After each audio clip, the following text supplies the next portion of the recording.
दिल्ली में विरोध प्रदर्शन के बीच सुरक्षा व्यवस्था को देखते हुए डीएमआरसी ने 16 मेट्रो स्टेशनों को अगले आदेश तक बंद कर दिया है। इन स्टेशनों पर ट्रेन नहीं रुकेंगी और यात्रियों के लिए एंट्री एग्जिट भी बंद रहेगी।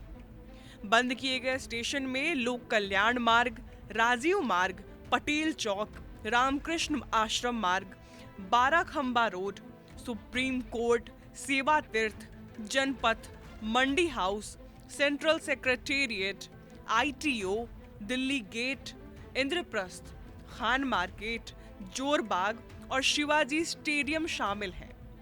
हालांकि डीएमआरसी के मुताबिक राजीव चौक, मंडी हाउस और सेंट्रल सेक्रेटेरिएट पर इंटरचेंज की सुविधा उपलब्ध रहेगी, यानी यात्री यहां मेट्रो लाइन बदल सकेंगे, लेकिन स्टेशन से बाहर निकलने या अंदर जाने की सुविधा प्रभावित रहेगी। अब सवाल ये है कि आखिर इन 16 स्टेशनों को बंद करने की जरूरत क्यों पड़ी? दरअसल सेंट्रल दिल्ली में जारी विरोध प्रदर्शन को देखते हुए सुरक्षा व्यवस्था कड़ी की गई है। प्रदर्शनकारियों की संभावित भीड़ और संवेदनशील इलाकों में कानून व्यवस्था बनाए रखने के लिए डीएमआरसी ने ये एहतियाती कदम उठाया है। इन 16 स्टेशन में कई ऐसे स्टेशन हैं जो संसद, सरकारी कार्यालयों और सेंट्रल दिल्ली के अहम इलाकों के आसपास हैं। ऐसे में सुरक्षा एजेंसियों के लिए भीड़ को नियंत्रित करना और यात्रियों की सुरक्षा सुनिश्चित करना बड़ी चुनौती है। इसका सीधा असर उन लोगों पर पड़ रहा है जो रोजाना इन स्टेशनों से सफर करते हैं। यात्रियों को अब वैकल्पिक रूट और दूसरे परिवहन साधनों का सहारा लेना पड़ रहा है।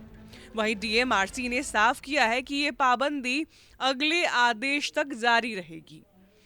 अब बात उस स्टेशन की जिसे दिल्ली मेट्रो के सबसे अहम ट्रांजिट हब में गिना जाता है, यानी राजीव चौक।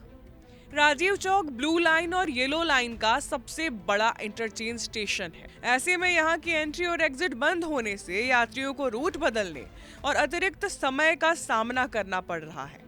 हालांकि इंटरचेंज सुविधा जारी होने से मेट्रो स्टेशन बदलने वाले यात्रियों को कुछ राहत जरूर है।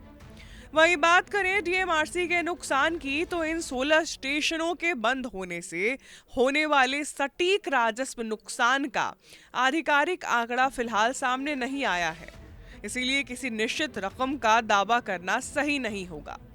लेकिन अगर बंदी लंबे समय तक जारी रहती है तो टिकट बिक्री के साथ साथ स्टेशन परिसर में होने वाली व्यावसायिक गतिविधियों से मिलने वाले राजस्व पर भी असर पड़ सकता है।